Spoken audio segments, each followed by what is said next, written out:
Estamos iniciando mais uma transmissão. Hoje nós estamos aqui na casa do Zóio e da Tati, né? E é uma alegria estarmos aqui com os irmãos. Um dia úmido, com chuva e a temperatura que caiu um pouco aqui no sul de Minas Gerais. Um abraço a todos que acolhem nesse momento esta mensagem. Um abraço a todos os irmãos que estão em vários lugares do nosso país e até fora do país. Nós temos algumas pessoas que nos acompanham. Deus abençoe, que o Senhor ministre em cada coração nesta noite. Vamos orar. Pai, em nome de Jesus, nós te louvamos por estarmos aqui na casa do Zóio, da Tati, e te louvamos porque podemos desta sala fazer uma igreja e da igreja transmitir para todos os irmãos que estão em suas casas. Nós te louvamos por esse momento, por compartilharmos tua palavra, compartilharmos a música de adoração e de louvor. Recebe, Senhor, a nossa adoração, recebe a nossa comunhão em nome do Senhor Jesus e ministra a cada coração em nome de Jesus. Amém. Amém. Zóio, aí é com você. É só colar no grupo da igreja que não foi gente ainda. Agora foi no grupo da igreja. Copiei e cola para ela.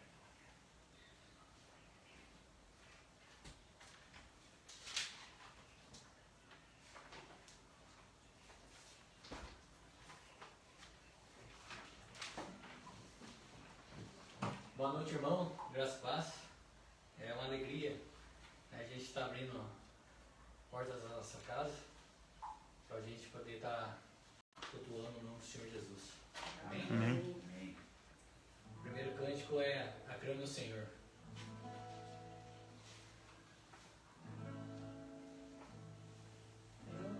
Oi? Um, dois ainda? É do... Meu Jesus, Salvador, outro igual não há. Todos os dias eu louvarei as maravilhas de teu amor. Consolo, abrigo, força e refúgio é o Senhor, com todo o meu ser, com tudo que sou, sempre te adorarei.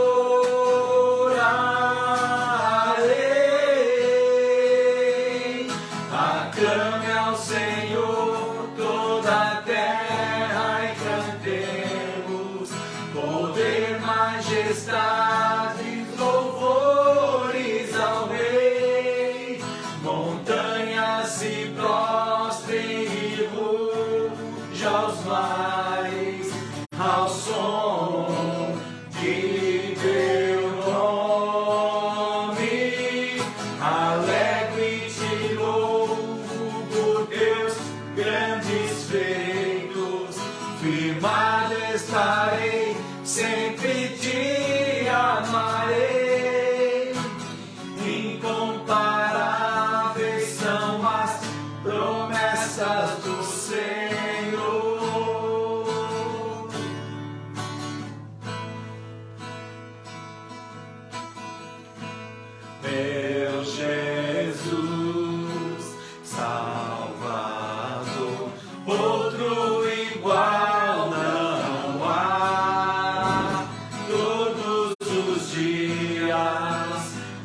majestades, louvores ao Rei.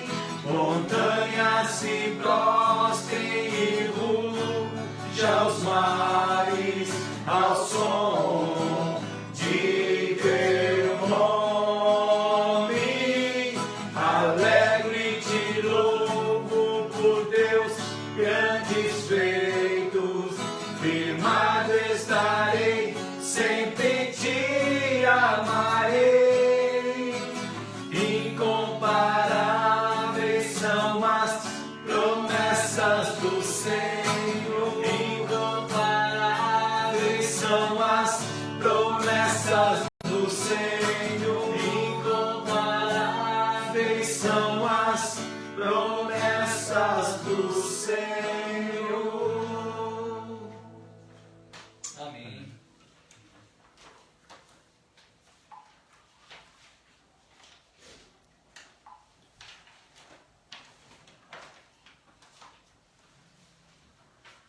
Próximo cântico da aliança.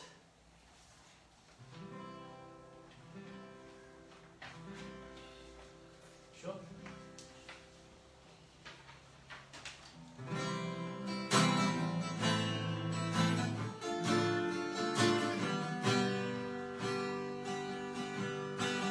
Como é precioso, irmão, estar bem junto a ti, e juntos lado a lado andamos com Jesus, expressamos o amor que um dia Ele nos deu pelo sangue do Calvário.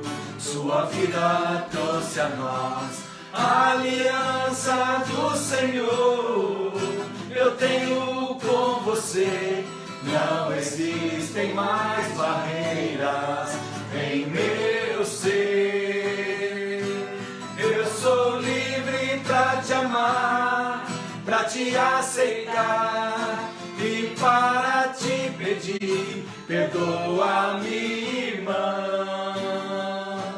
Eu sou com você no amor do nosso Pai, somos no amor de Jesus. Eu sou com você no amor do nosso Pai, somos no amor de Jesus. A aliança do Senhor eu tenho com você, não existem mais barreiras em meu ser. Eu sou livre pra te amar, pra te aceitar e para te pedir, perdoa-me, irmã. Eu sou com você no amor do nosso Pai, somos no amor de Jesus.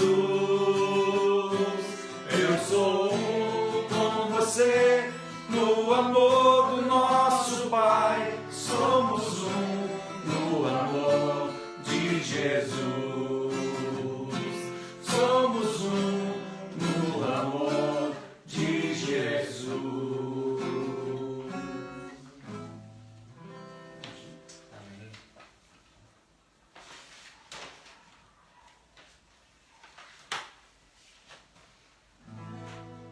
Mais que uma voz.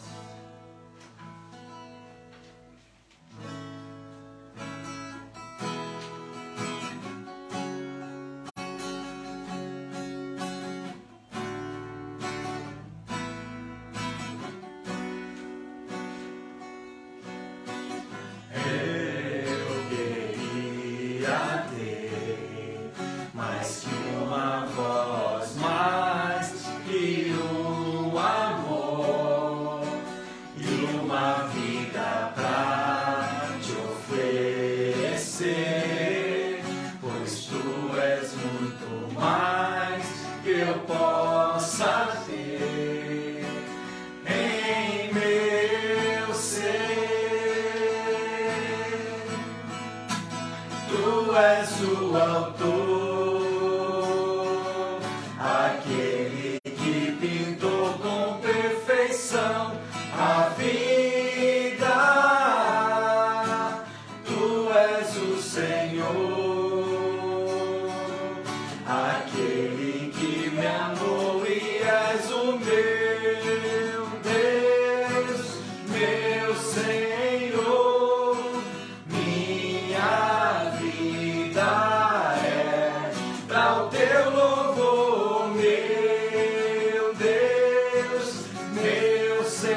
aquele que pintou com perfeição a vida.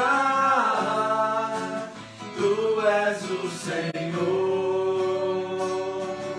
aquele que me amou e és o meu Deus, meu Senhor.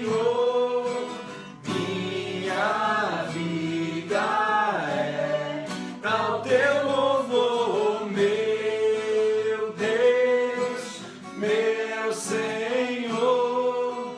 Minha vida é para o teu louvor.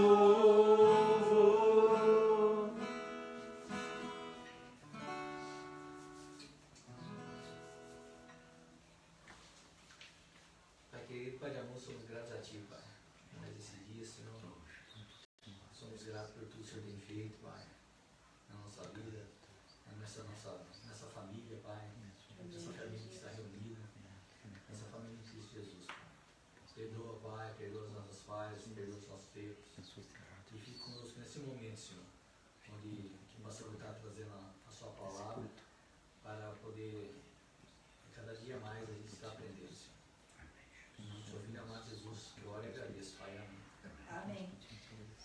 Muito bem, irmãos. Antes da gente ministrar a palavra, a gente tem um compartilhar de bênçãos. E o Zóio e a Tati, eles têm coisas, dois momentos muito interessantes na vida deles, que eles gostariam assim, de testemunhar esse cuidado de Deus. Então eu vou deixar com eles para compartilhar aí, conforme eles acharem, ou a Tati, ou o Zóio. A paz do Senhor a toda a igreja. Com muita alegria que nós abrimos a porta da nossa casa para vocês, né? Os que estão presentes aqui, mas os que estão em casa também. Sintam-se envolvidos, né? Até nós.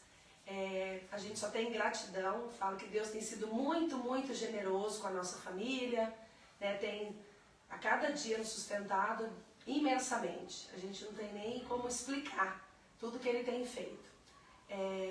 Primeiramente, queria agradecer pela recuperação do Vinícius. Eu sei que os irmãos orou muito.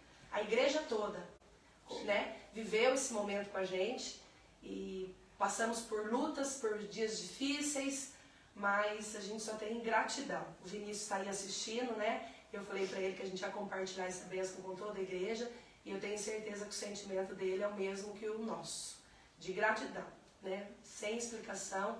Deus tem sido misericordioso mesmo com ele. Tati, só vou te interromper um pouquinho para você explicar o que o Vinícius faz e por que é tão importante a recuperação dele, porque tem gente que não conhece o Vinícius e que está assistindo a gente. Bem, o Vinícius, a profissão dele, ele é um jogador de futebol, ele ultimamente está vivendo disso, é o que Deus preparou para ele, um foco que ele tem de muito pequeno, né?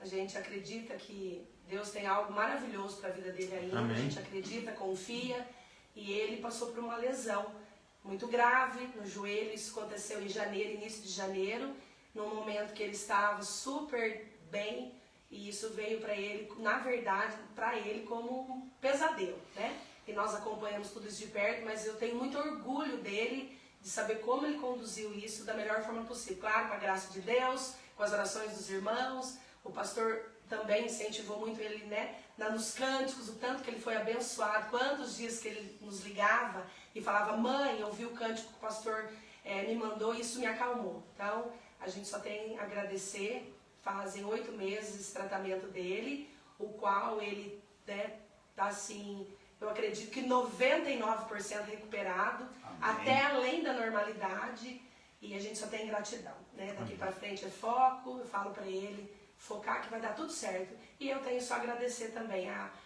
Eu fiz um concurso público, o qual eu estava esperando por uma vaga, uma efetivação, e com a graça de Deus, esse concurso estava perdendo a validade, e essa semana eu fui abençoada com uma notícia que eu ia ser efetivada. E hoje, bem hoje, né, muita coincidência, glória a Deus, né, por isso eu fui até a prefeitura e eu fui efetivada. Então, sonhos, projetos, e a gente só tem gratidão. Deus tem sido muito, repito, muito generoso, e a gente só tem a agradecer. Tá? Amém. Amém. Louvado seja Deus. É sempre bom a gente olhar e como Deus vai agindo. Às vezes as pessoas até dizem, Deus escreve certo por linhas tortas. Não. Nós somos estragos. Deus escreve certo por linhas absolutamente corretas. Nós é que olhamos todo para as linhas de Deus, né? Vinícius viveu essa aprovação, já está bem, está aí retomando a sua vida.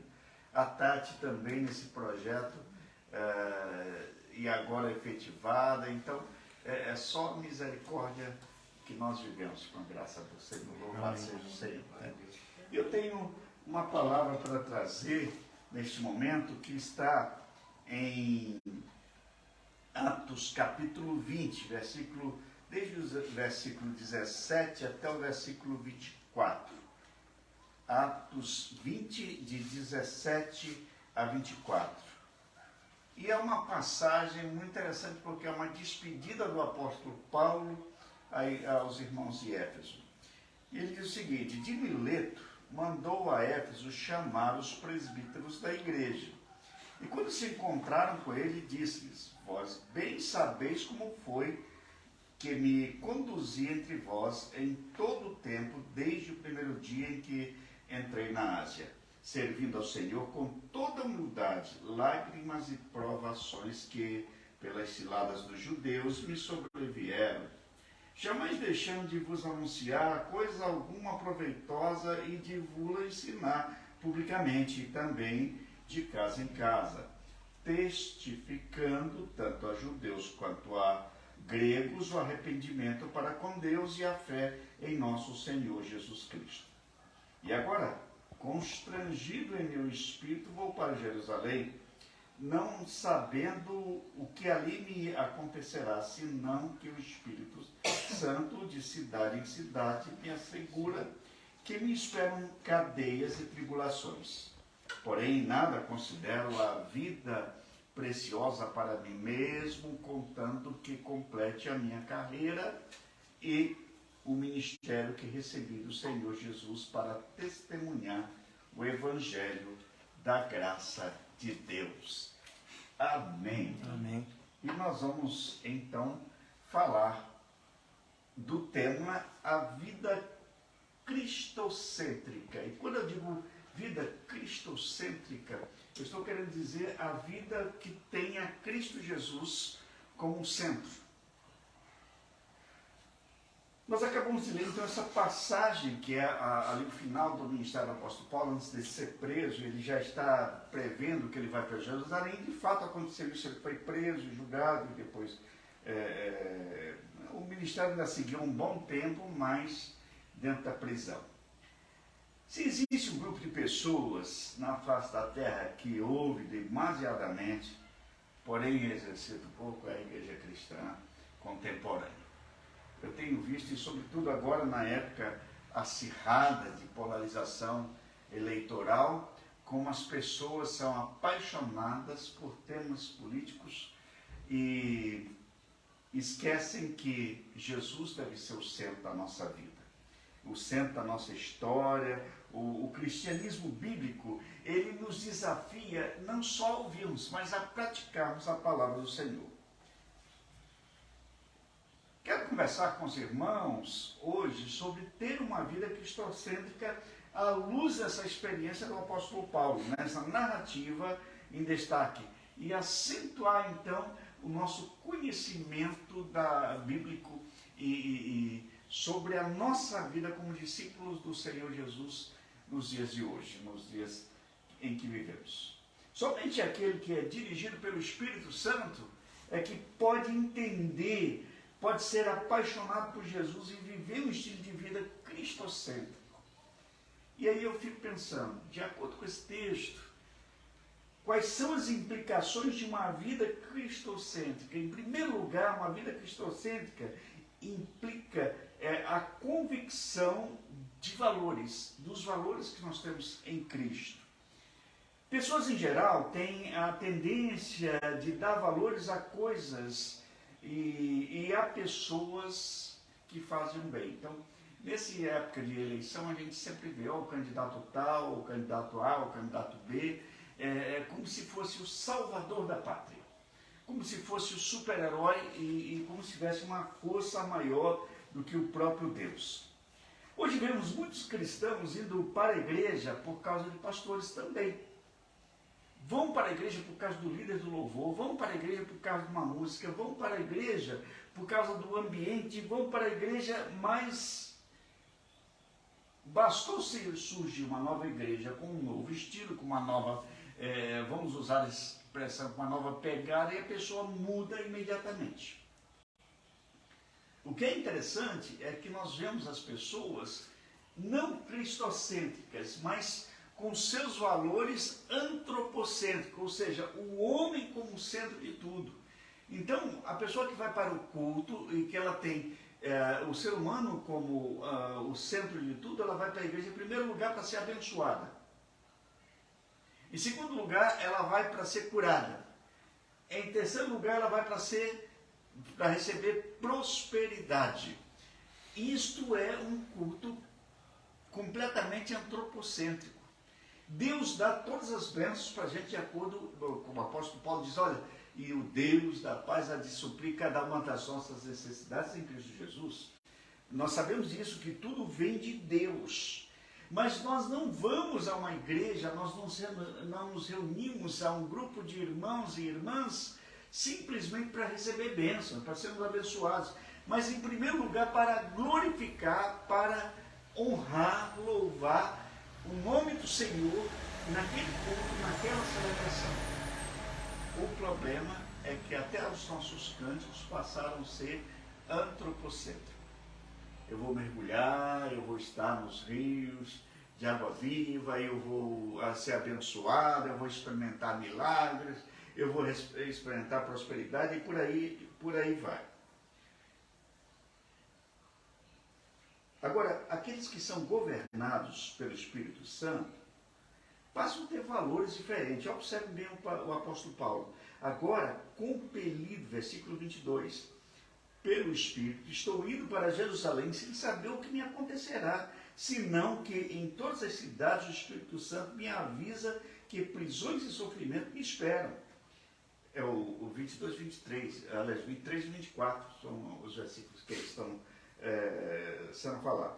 Se você perceber, quando o apóstolo Paulo ele começa o ministério dele, o Espírito Santo, Jesus aparece para ele, ele fica cego, e ele diz, olha, Saulo, por que tu me persegue? Atos capítulo 9. E aí, depois o Espírito Santo vai conversar com Ananias para batizar Saulo.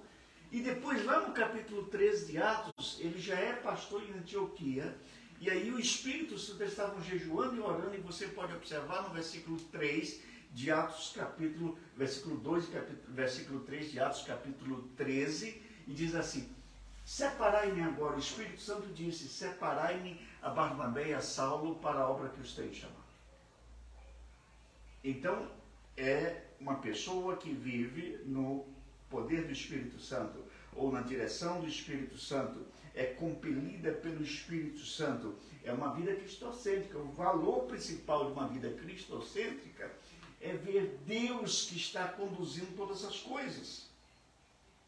A preciosidade da vida, segundo Paulo, deve ter seu valor muito aquém a relação a Deus e sua obra. Em nada considero, olha lá em Filipenses capítulo 3, versículos 7 a 9, em nada considero a vida preciosa para mim. O que quer dizer o seguinte, eu estou testemunhando, eu estou vivendo para Deus. Eu estou vivendo para Deus, o apóstolo Paulo nos ensina. Mas lá no versículo 7 do capítulo 3 de Filipenses ele ainda diz, mas o que para mim era lucro, passei a considerar perda por causa de Cristo.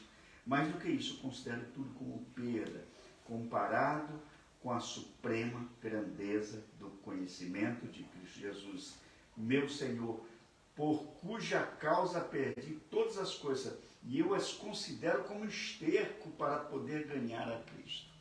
Ou seja, os valores agora estão cristocêntricos, estão centrados em Cristo, então ele não, tudo aquilo que ele possuía como seu legado, como seus valores, ele deixa de lado porque Cristo que é importante.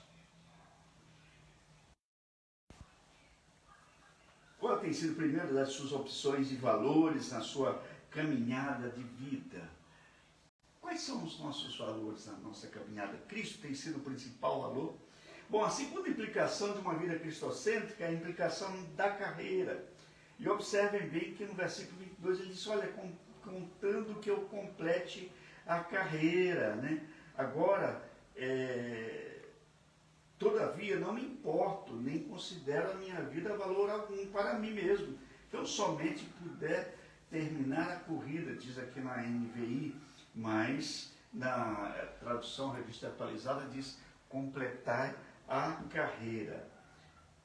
Ou seja, sua caminhada com Cristo, seu chamado, a sua história, ele coloca a sua vida cristã, a sua vida em Cristo, como uma carreira, como um atletismo, como uma vida vitoriosa. Lá em Hebreus, capítulo 12, fala da fé, mas também fala lá para a gente olhar para o autor e consumador da nossa fé, Jesus Cristo.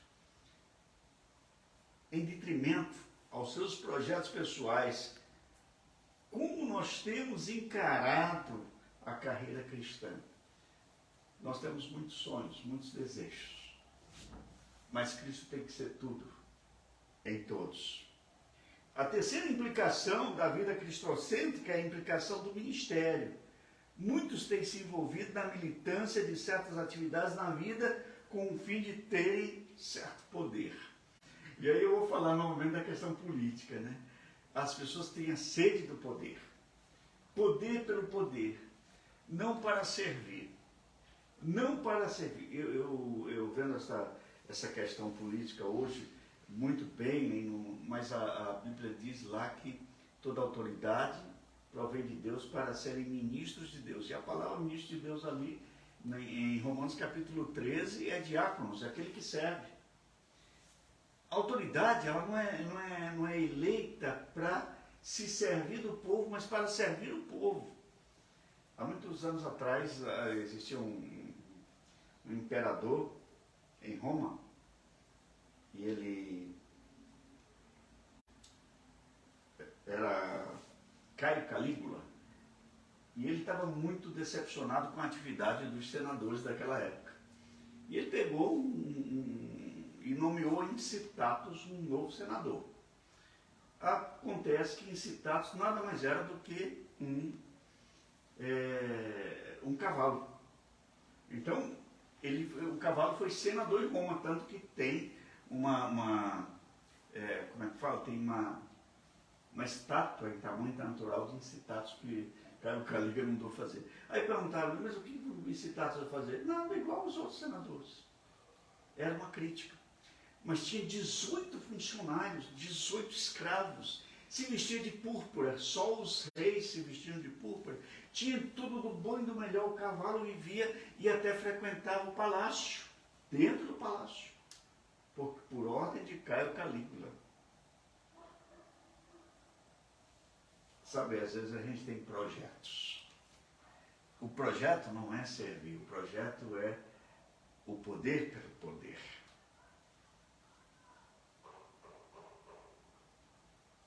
E veja essa preocupação de muitos cristãos no momento de passar vídeos, de passar notícias e de divulgar rapidamente. Quando passar a política, seja lá qual for o resultado que der, esses mesmos cristãos vão estar jogando aí piadinha. Vão estar passando período. Eu recebia muito vídeo engraçado de alguns cristãos, né? Porque a mesma capacidade que tem de enviar coisas políticas, tem também de enviar as piadinhas. Não que não sejam engraçados, mas tem dado momento que é bom enviar a palavra de Deus. Conforme você estava falando agora há pouco, durante a pandemia, eu quase não pude fazer visitas. Então as pessoas adoeciam, as pessoas, eu não podia visitar e as pessoas estavam no hospital, eu não podia visitar, mas eu podia fazer alguma coisa. Então eu usei essa tecnologia que era o WhatsApp. Eu mandava hinos, mandava cânticos, eu selecionava muito cânticos de qualidade, hinos de qualidade com boa música, boa letra, teologia clara, e mandava para irmãos que recebiam aquilo e que muitos recebiam e se sentiam confortados com esta música. Mas era uma estratégia, era uma forma. É claro que ainda faço isso, mesmo já não estando no auge da pandemia. Ainda faço isso com alguns, porque algumas pessoas recebem com alegria esse tipo de mensagem. Penso que nós temos um ministério, cada um de nós, o ministério cristão, e aí o apóstolo Paulo, voltando ao que ele diz na parte do versículo 24, diz: todavia, não me importo, nem considero a minha vida de valor algum para mim mesmo, se tão somente puder terminar a corrida e completar o ministério que o Senhor Jesus me confiou e testemunhar do Evangelho. Então, 3 implicações nós já falamos. Nós falamos da implicação dos valores, quando se tem uma vida cristocêntrica, a implicação da carreira, do caminhar dia a dia, e a implicação do ministério. Mesmo lá em Colossenses, quando o apóstolo Paulo está conversando com os cristãos de Colossos, lá no capítulo 4, versículo 17, ele diz: digam a Arquipo, cuide em cumprir o ministério que você recebeu no Senhor. Ele está desafiando o líder que está lá em Colossos, para que ele faça esse ministério com zelo e amor. Mas ele está dizendo o seguinte: olha, eu sei que eu vou ser perseguido, o Espírito Santo está me dizendo isso o tempo todo, eu vou ser preso, eu sei que o sofrimento que isso vai me causar, mas contando que eu cumpra o ministério, que eu cumpra a carreira, que eu cumpra o ministério que Deus me chamou. Ele tem aquela consciência de que isso é o seu ministério, é o seu chamado. Em quarto lugar, e a quarta implicação de uma vida cristocêntrica, é a implicação do testemunho. Ele diz lá no final do versículo 24, olha, eu vou continuar testemunhando. Ele chega em Jerusalém, ele é preso, ele é julgado, ele é passado, até que ele vai para Roma. Em Roma, ele teve que alugar uma casa, não tinha dinheiro, mas teve que alugar uma casa. Em Roma, ele ficou algemado com soldados, a guarda pretoriana cuidava dele. Então, todos os dias, ficavam 2 soldados na porta e 2 soldados acorrentados com ele. Todos os dias, aqueles soldados, ele testemunhava para aqueles soldados e se convertia, mudava a guarda, voltava, e até que todos se converteram. E a história conta que, mesmo algemado, ele testemunhava de Deus e do amor de Deus. Isso é uma vida cristocêntrica.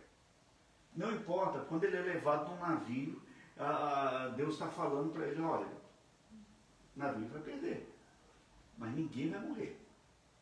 Tanto que os marinheiros chegaram a dizer para ele assim: olha, dizer para os prisioneiros, vamos matar, dizer para o capitão, vamos matar os prisioneiros. Ele falou: não. Quando ele chega na ilha, ele é atingido por cobras. Então ele disse assim: ele vai morrer, essa serpente é venenosa. Ele bateu na mão e a cobra caiu e era venenosa e ele não morreu. Aí disse assim: não, esse cara é Júpiter. Achavam que ele era um Deus. E aí ele ainda orou por pessoas que foram curadas naquela ilha. Contando que testemunhar é isso, uma vida cristocêntrica, não importa onde está. O que importa é que ela vai testemunhar do Senhor. Olha lá em Filipenses 1, 27 e 28. Não importa o que aconteça, exerça a sua cidadania de maneira digna do Evangelho de Cristo, para que assim, quer eu vá e os veja, quer apenas ouça a seu respeito em minha ausência, fique eu sabendo que vocês permanecem firmes num só espírito, lutando unânimes pela fé evangélica, sem de forma alguma deixar-se intimidar por aqueles que se opõem a vocês. Para eles, isso é sinal de destruição, mas para vocês, de salvação, e isso da parte de Deus. É Filipenses 1, 27 e 28. Então, outra implicação é esta: testemunho, a implicação do testemunho. Então, se nós pegarmos e nós analisarmos o que nós vemos neste episódio da despedida do apóstolo Paulo aos líderes da igreja de Éfeso, nós encontramos 4 implicações. A implicação na convicção de valores, a implicação da carreira, a implicação do ministério e a implicação do testemunho. Há um personagem na história do Brasil, eu gosto muito desse personagem porque ele foi uma pessoa que deu sua vida pela independência. Tratava-se do Tiradentes. No dia 21 de abril de 1792, ele foi executado, forcado e esquartejado. Foi o primeiro mártir da independência. Há uma frase dele que me chama muita atenção.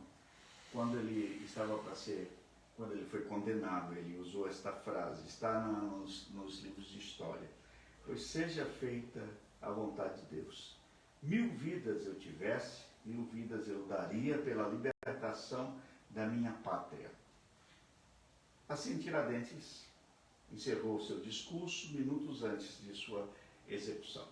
Isso está nos livros de história. Claro que eu fico pensando, tão pouco alguém dá a vida pela pátria, mas Jesus deu a vida por nós. Amém. Glória a Deus. Uma vida cristocêntrica é uma vida que visa corrigir áreas.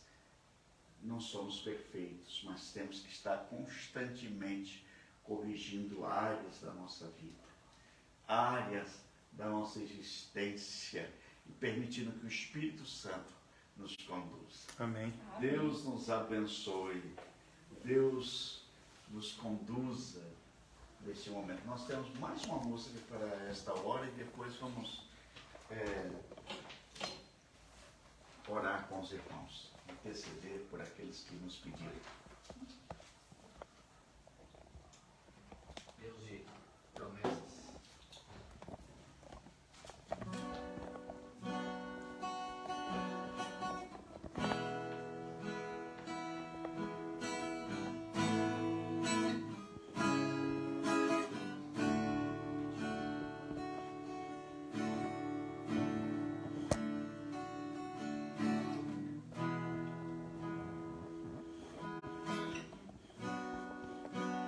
Sei que os teus olhos,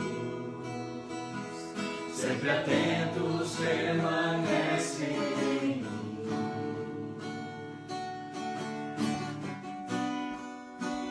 E os teus ouvidos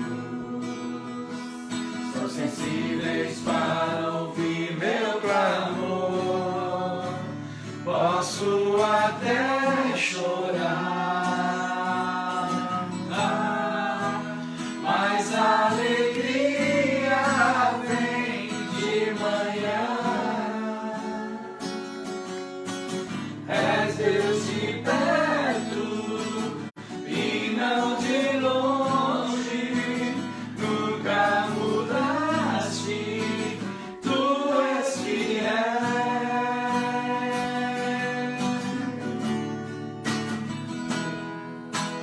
Deus de aliança, Deus de promessas, Deus que não é homem pra mentir. Tudo pode passar, tudo pode mudar, mas sua palavra vai se cumprir. Sei que os teus olhos, sempre atentos, permanecem em mim.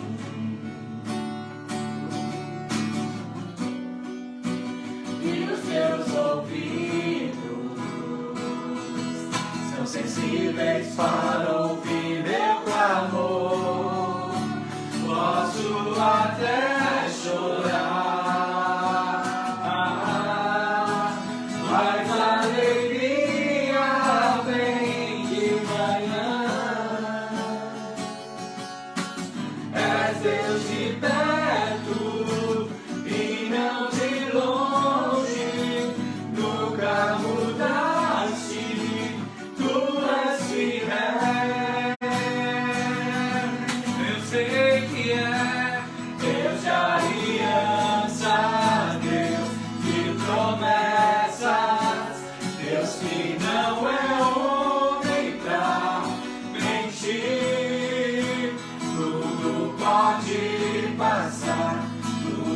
pode mudar, mas sua palavra vai se cumprir.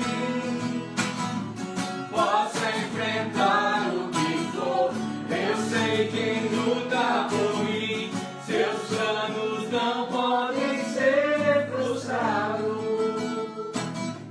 Minha esperança está nas mãos do grande eu sou. Meus olhos vão ver o impossível acontecer. Deus de aliança, Deus de promessas, Deus que não é homem pra mentir. Tudo pode passar, tudo pode mudar, mas sua palavra vai se cumprir.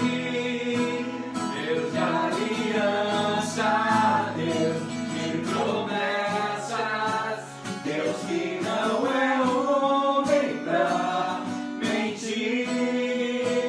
Tudo pode passar, tudo pode mudar, mas sua palavra vai se cumprir. Mas sua palavra vai se cumprir. Amém. Irmãos, nós vamos orar pelo seu Toninho, nosso irmão Toninho. Ontem sofreu um acidente doméstico, caiu, machucou bastante a cabeça, o rosto, o nariz, o olho, e esteve em observação durante a noite inteira no hospital, no PA aqui da cidade. Hoje ele está em casa, eu estive com eles ontem à noite, mas hoje eu não fui vê-lo. Hoje ele está descansando, mas vamos orar pelo seu Toninho e a dona Wanda, né? E todos ficaram muito apreensivos, né, com esse momento do seu Toninho. E eu encontrei o César essa semana. O César está tentando fazer umas quimioterapias, o organismo dele não está reagindo. Ele emagreceu bastante e que Deus cuide do César, né? O César é esposo da Elaine. Eu os encontrei e pude conversar um pouco com eles, né? E vamos continuar orando pelo César. Deus o abençoe, que Deus o proteja e que faça a vontade dele na vida dele e na saúde dele. Em nome de Jesus, né? Nós vamos orar pela Suelen. A Suelen já conseguiu um encaminhamento para fazer o tratamento que ela precisa, iodoterapia, e mais precisa desvincular agora de Aros para prosseguir em Campinas o tratamento, né? Vamos então orar para essa. Foi o nome do Shibuta. É o vizinho do Senhor, pastor. Rogério, filho de São Paulo. Filho de São Paulo. O Shibuta, o que aconteceu com ele? Vai passar por Pastor, então eu e ele, a gente somos amigos desde a infância, então a gente tem muito tempo que eu conheço ele, já porque o pai dele morava em Lindóia, perto do meu pai, perto do meu avô, então a gente se conhece desde pequeno. Então eu já sabia que ele estava doente há uns tempos atrás, mas hoje eu fiquei sabendo, por amigos dele, né? Que ele está fazendo um tratamento contra o câncer. Então o que ele está colocando... Certo, vamos orar pelo Shibuta, é meu vizinho. Isso. Nós temos amizade, mas eu não sabia, não. Hoje eu conversei com a dona Cida e não falou nada. O pastor queria continuar orando, né? Colocar a vida do Vitor também, nessa fase decisiva da faculdade, está terminando a faculdade, mais 2 meses aí está com o seu diploma, está com sonhos, uns projetos, sempre entregando na mão de Deus, que for melhor, né? Essa semana ele está bem, falo bem, ansioso, porque está aí na fase, né? E TCC, agora, né? Que eu, né? Tá preparando TCC, até hoje, né? Tá ali finalizando, ele vai apresentar. Então, que Deus possa estar também conduzindo da melhor forma possível. Então vamos orar pelo Vitor, né? E hoje foi hoje ou ontem uma professora perdeu um sobrinho. uma situação de uma família aí que teve um adolescente que suicidou-se e isso abala muito a todos, né? Infelizmente. Vamos orar então. Pai, no nome de Jesus, eu quero te agradecer porque hoje podemos estar aqui com a Tati, o Zóio, com o André, a Kátia, a Juliana, e também o Vinícius que está longe, está ali, o Vitor que está ali em cima estudando, o Vinícius que está lá em Santa Catarina acompanhando. Te agradeço por toda essa trajetória dele, tanto sonho desde garoto de ser um profissional, atleta no futebol e hoje tem realizado e em nome de Jesus que o Senhor abençoe e o proteja. Em nome de Jesus nós queremos orar nesse momento pelo seu Toninho, que o Senhor recupere totalmente o teu servo e restaure. Eu quero orar também nesse momento pela vida do César. Senhor Deus, que o Senhor tenha misericórdia, ver que o seu organismo reage a tratamentos, em nome de Jesus, ó Pai. Nós oramos também pela Elaine, tranquiliza o seu coração. Oramos também pelo Shibuta, ó Pai, meu vizinho, que o Senhor o visite, que o Senhor cuide dele, em nome de Jesus, ó Pai.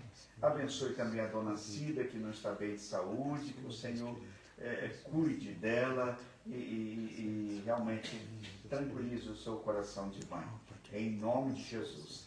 Pai amado, também eu quero orar nesse momento pelos estudos do Vitor, seu projeto de vida, seu sonho de ser um profissional e que o Senhor realmente dê tranquilidade e direcionamento em todas as coisas, Pai, em nome de Jesus. Eu entrego nas tuas mãos os seus estudos, ó Pai.